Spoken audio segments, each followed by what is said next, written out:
Hello दोस्तों, अभी online updates के चैनल पर एक और नए वीडियो में आपका स्वागत है। इस वीडियो में हम लोग जानेंगे बिहार विधानसभा सचिवालय द्वारा लाए गए जॉब पोस्ट के बारे में। जो भी नया नोटिस आया उसके बारे में जानेंगे। तो बिना टाइम वेस्ट किए वीडियो को आगे बढ़ाते हैं और देखते हैं नोटिस में क्या कुछ खास आया है। इस बार नोटिस में टोटल 5 अलग अलग जॉब पोस्ट लाए गए, जिसमें पहला पुस्तकालय परिचारी, दूसरा कार्यकालय दरबान का, तीसरा माली का, चौथा है सफाई कर्मी का, पांचवा फरार्स का। और इसका जो डेट है, ये जो आया है आवेदन करने का, जिसका डेट ऑनलाइन आवेदन करने का, वो 29 जनवरी से चालू हो चुका है, जो कि 15 फरवरी तक कर सकते हैं और 17 फरवरी तक इसका परीक्षा शुल्क का भुगतान करना है। कहाँ पे होगा ये सारा काम? तो ये सारा काम होगा बिहार विधानसभा के ऑफिशियल वेबसाइट के ऊपर, जिसका लिंक ये है। और इसका मैं आपको जो भी नोटिस है इसका मैं उसका लिंक मैं आपको दे दूंगा वीडियो डिस्क्रिप्शन में। डेट का तो मैंने बताया दिया। चलिए अब आगे बढ़ते इस नोटिस में बढ़े। और यहाँ पे बताया गया है किस किस जॉब के ऊपर किस किस पोस्ट में कितने टोटल सीट दिए गए हैं। पुस्तकालय परिचारी में 1 सीट है, दरबान के में टोटल 2 सीट दिए गए, माली के लिए 1 सीट है, सफाई कर्मी के लिए 6 सीट है और फरार्स के लिए 4 सीट, टोटल 14 सीट इसमें लाई गई है। और बात करें सीट की, तो सीट की संख्या आगे पीछे घट बढ़ सकती है, बट सामान्यतः ये चीज बढ़ती घटती नहीं है। जो नोटिस मांगा जाता है वही फाइनल होता है। और इसमें योग्यता आपके पास भी ये होना चाहिए, राज्य सरकार या फिर केंद्रीय सरकार द्वारा मान्यता प्राप्त बोर्ड से आप मैट्रिक पास होने चाहिए, उसका एजुकेशन सर्टिफिकेट आपको चाहिए। बात करें आरक्षण की, तो आरक्षण का लाभ उन्हें मिलेगा जो बिहार के नागरिक है। जो बिहार के बाहर के नागरिक, उन्हें आरक्षण का लाभ नहीं मिलेगा। बात करें उम्र सीमा का, तो इसमें आपका जो उम्र है, मिनिमम एज जो है वो आपको 18 साल होना चाहिए और मैक्सिमम जो है वो 37 साल होना चाहिए पुरुष के लिए। और अगर आप महिला है या फिर पिछड़ा वर्ग या अन्य पिछड़ा वर्ग से आते हैं तो आपका उम्र 40 साल तक होना चाहिए। और अगर आप अनुसूचित जाति एवं अनुसूचित जनजाति से आते हैं तो चाहे पुरुष हो या महिला, आपका उम्र 42 साल तक होना चाहिए। ये हमारे एज का सीमा है। तो अगर शॉर्ट में बोला जाए तो एज आपका 18 साल से 40 साल के बीच में होना चाहिए।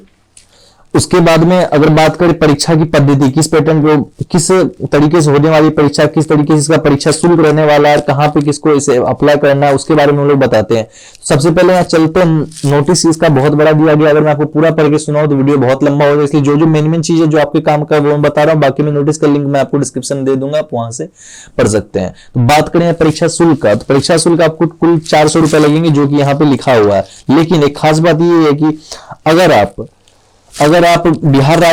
बिहार के ही मूल निवासी है तो उसमें अगर आप महिला अभ्यर्थी हैं तो आपको ऑनलाइन आवेदन जो सिर्फ 100 रुपए में आपका हो जाएगा। तो मतलब जो भी बिहार के जो महिला कैंडिडेट है उसके लिए आवेदन सिर्फ 100 रुपए होने वाला है। ये चीज बहुत अच्छी बात लगी मुझे यहाँ पे। और बात करें ऑनलाइन कैसे आवेदन करना है, तो उसके बारे में नोटिस में बताया गया है, वो मैं तो आपको करके दिखा दूंगा, बट मैं आपको शॉर्ट में बता देता हूँ। ऑनलाइन आवेदन करने के लिए आपको इनकी वेबसाइट पे जाके फॉर्म फिल करना होगा।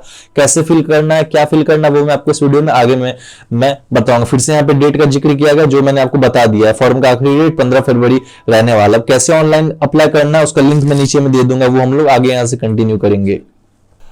इसी तरीके से सरकारी नौकरी और सरकारी रिजल्ट से जुड़ी हुई जानकारी चाहिए, अपडेट चाहिए, तो आप हमारे व्हाट्सएप चैनल को ज्वाइन कर सकते हैं। उसका लिंक डिस्क्रिप्शन में दिया गया है। टेलीग्राम चैनल को ज्वाइन कर सकते हैं, उसका भी लिंक है। और हमारे सारे सोशल मीडिया के ऊपर आप हमें खोज सकते हैं। हमारा सारे सोशल मीडिया के ऊपर अकाउंट और पेज बना हुआ अभी ऑनलाइन अपडेट नाम से, तो आप हमें सर्च करके हमारे लिंक पे क्लिक करके हमसे जुड़ सकते हैं और इसी तरह जानकारी सबसे जल्दी आप पा सकते हैं। चलिए आगे बढ़ते बिना समय बर्बाद किए हुए और अप्लाई करते हैं। अप्लाई करने के लिए इसी नोटिस में आपको लिंक दिया गया अप्लाई ऑनलाइन का, उस पर क्लिक करने के बाद में अप्लाई करने के पेज के ऊपर आइए। उसके ऊपर आने के बाद आपको अप्लाई नाउ के ऊपर क्लिक करना है नीचे में। फिर यहाँ पे आपको अगर अकाउंट है तो लॉगिन करना है, अकाउंट होगा नहीं आपका इसलिए आपको रजिस्टर करना है। रजिस्टर करने के लिए हरे रंग की बटन पे क्लिक करना है। फिर आपको यहाँ पे अपना नेम वगैरह डालना है। इसमें आपको डालना है आप जो भी है, श्री है, श्रीमती है, मिस्टर, जो भी अपने नाम में लगाते हैं वो आपको डालना है यहाँ पे। फिर आपको अपना कैंडिडेट आपका जो नेम है फिर से कंफर्म करके आपको डालना है। फिर आपको ईमेल आईडी डालना है यहाँ पे। इसमें आपको अपना लिंक सेलेक्ट करना है, जेंडर, फिर आपने कहाँ तक पढ़ाई कर रखी है वो आपको सिलेक्ट करनी है। अगर आप किसी सरकारी नौकरी में तो वो आपको सिलेक्ट करना है। अगर आप डिफेंस में काम कर चुके हैं तो उसमें वो आपको सिलेक्ट करना है। अगर आप विकलांग व्यक्ति है या नहीं वो आपको यहाँ सिलेक्ट करना है। और अगर आप बिहार के मूल निवासी है या नहीं वो आपको यहाँ से सिलेक्ट करना है। किस वर्ग से आप आते हैं वो आपको यहाँ पे सिलेक्ट करना है। आप जनरल से आते हैं कि किससे आते हैं, आपका डेट ऑफ बर्थ क्या जन्मतिथि थी वो आपको यहाँ सिलेक्ट करना है। और आपकी अभी एज क्या है वो आपको यहाँ पे डालना है। मोबाइल नंबर आपको यहाँ डालना है, सेंड ओटीपी पे करना है। फिर एक ओटीपी आएगा वो डाल के आपको यहाँ से नंबर वेरीफाई करना। फिर आप रजिस्टर पे क्लिक करेंगे, फिर अगला पेज आपको आएगा। तो इस रजिस्टर पे क्लिक इस पेज पे आ जाते हैं। आपको आपका जब नंबर मिल जाता है रजिस्ट्रेशन नंबर, उसके बाद जब आप इस पेज के ऊपर आते हैं अप्लाई नाउ पे क्लिक करने के बाद इस पेज में आपकी जानकारी दिखेगी। वो जानकारी को मैं हाइड कर देता हूँ। उसके बाद में आपको कुछ जानकारी पूछी जाएंगी जिसमें कि आपका पर्सनल डिटेल्स आपकी पूछी जाएंगी, जिसमें क्या है कि आपके पापा का नाम, आपको यहाँ पापा का नाम डालना है, यहाँ मम्मी का नाम डालना है, यहाँ पे कौन सा धर्म है वो डालना है, आपकी शादी हो रखी है नहीं या तलाक हो रखी है वो आपको यहाँ पे सेलेक्ट करना है, आपको अपना डॉक्यूमेंट डालना है, आईडी प्रूफ का, Aadhaar, PAN, voter ID, driving licence, कुछ भी आप डाल सकते हैं, जो भी आप डॉक्यूमेंट सेलेक्ट करते हो उसका आपको यहाँ पे नंबर डालना है, आपके शरीर के ऊपर कोई निशान है, कोई चिन्ह है तो वो आपको यहाँ पे लिखना है कौन सा चिन्ह है वो। अगर आपके दादाजी या दादी जी या नाना जी या नानी जी अगर स्वतंत्रता सेनानी रह चुके हैं बिहार के तो उसमें आपको हाँ नहीं सेलेक्ट करना है। उसके बाद में बात करें योग्यता के बारे में तो क्वालिफिकेशन डिटेल्स का यहाँ पे फॉर्म आएगा, उसमें आपको आपने 10th कहाँ से कर रखा उसके बारे में आपको जानकारी देनी है। इस डब्बे में आपको स्कूल का नेम बताना है, यहाँ कौन सा बोर्ड था वो लिखना है, यहाँ रोल नंबर आपको बताना है, किस साल में आपने पास करा वो आपको सिलेक्ट करना है, कितना % मार्क्स आपको आया था वो यहाँ पे डालना। उसके बाद में 12th अगर आपने पास कर रखा है तो जिस किसी भी बोर्ड से करा उसके बारे में आपको यहाँ जानकारी देना है, स्कूल के बारे में, स्कूल नेम, यहाँ बोर्ड नेम, यहाँ कौन सा स्ट्रीम था आपका, साइंस, आर्ट्स, कॉमर्स क्या था वो आपको सिलेक्ट करना है, कितना % आया वो, किस साल में आपने पास करा वो, रोल नंबर आपका क्या था 12th बोर्ड्स में वो आपको यहाँ पे डालना है। फिर आपका कम्युनिकेशन डिटेल्स पूछा जाएगा यहाँ पे, जिसमें से कि आपको अपना परमानेंट एड्रेस जो है, परमानेंट एड्रेस आपका जो भी है वो आपको यहाँ पे डालना है। एड्रेस लाइन 1 में आपको अपना पता डालना है, एड्रेस लाइन 2 में भी, इसमें आप जो 2 पार्ट में अपने एड्रेस को आप बांट के डाल सकते हैं, एक पार्टीशन आपको राज्य आपको डालना है, यहाँ आपको थाना क्या आपको वो डालना है, यहाँ आपको पिन कोड। और अगर आपका दोनों एड्रेस सेम है तो आपको इस डब्बे पे क्लिक कर देना और ये सिलेक्ट करना चेक कॉरेस्पॉन्डेंट एड्रेस एंड इस सेम एज परमानेंट एड्रेस पे आपको क्लिक कर लेना। इस तरह से आपका फॉर्म भर जाएगा। फिर आपको फॉर्म को चेक कर लेना, अगर आपका सब कुछ सही है तो फिर आपको अप्लाई एंड प्रोसीड पे क्लिक करना है। एंड प्रोसीड के ऊपर क्लिक करा, उसके बाद में ये पेज खुला। यहाँ पे आपको ध्यान रखना है, यहाँ पे आपको सारे डॉक्यूमेंट्स अपलोड करने। जो आपका फोटो होगा आपका, उसका साइज 100 KB से नीचे होना है, 10 KB से ऊपर। उसका फॉर्मेट आप JPG या फिर JPEG यूज कर सकते हैं। सिग्नेचर की बात करें, सिग्नेचर वाली फोटो का भी साइज आपको 100 KB से नीचे होना चाहिए, JPG या JPEG फॉर्मेट यूज कर सकते हैं।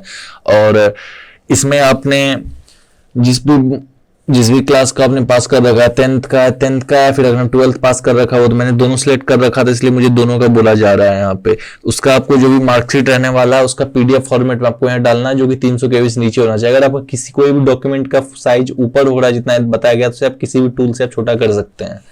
और इसमें जो भी आपका ID प्रूफ है, आपका आधार कार्ड, वो आपको यहाँ पे उठा के आपको डालना है, उसका फोटो डालना है या नहीं आप PDF यहाँ पे चलेगा वो आपको डालना, 300 KB वो भी नीचे होना चाहिए। मैं आपको ये सारे डॉक्यूमेंट अपलोड करके मैं आपको अगली पार्ट में मिलती है। ये पेज खुला जहाँ पे आपके पूरे फॉर्म का आपको डिटेल दिखेगा, आपका डिटेल दिखेगा, जो भी आपने डाल रखा है वो सारा डिटेल आपको मिलाना है। इस फॉर्म का प्रीव्यू आपको यहाँ पे दिखेगा, उसे अपने फोटो को आपको मिलाना, सारे डॉक्यूमेंट्स को आपको यहाँ पे मिलाना, आपने सारी डिटेल्स डाल रखे वो डिटेल आपको देखना अच्छे से। एक भी गलती होगी फिर फॉर्म आपका पूरा खराब हो जाएगा। अगर आपका ये सब कुछ सही है फिर आपको इसे नीचे स्क्रॉल करके आना है यहाँ पे, फिर आपको यहाँ पे आपको इस बॉक्स पे क्लिक करके आपको ये बोलना है कि आप ये सब कुछ आपने अपने मर्जी से भरा है, वो उस डब्बे पे आपको क्लिक करके टिक करना है। फिर आपको फाइनल सबमिट के ऊपर क्लिक करना है।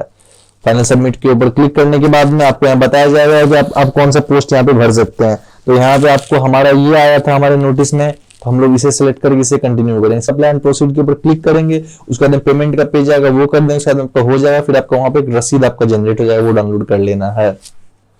इसी तरह से हमारा पूरा फॉर्म भरने का प्रक्रिया है यहाँ पे। अब हम रसीद आपको ले लेना है और इस तरह का हमारा वीडियो खत्म होता है यहाँ पे। इसी तरह अच्छे वीडियोस देखने के लिए, सरकारी रिजल्ट से जुड़ी हुई बातें जानने के लिए, जॉब से जुड़ी हुई, वैकेंसी से जुड़ी हुई, रिजल्ट से जुड़ी हुई सारी बातें जानने के लिए हमारे चैनल को सब्सक्राइब करें। हमारे सोशल मीडिया पेज से आप कनेक्टेड हो। धन्यवाद सब।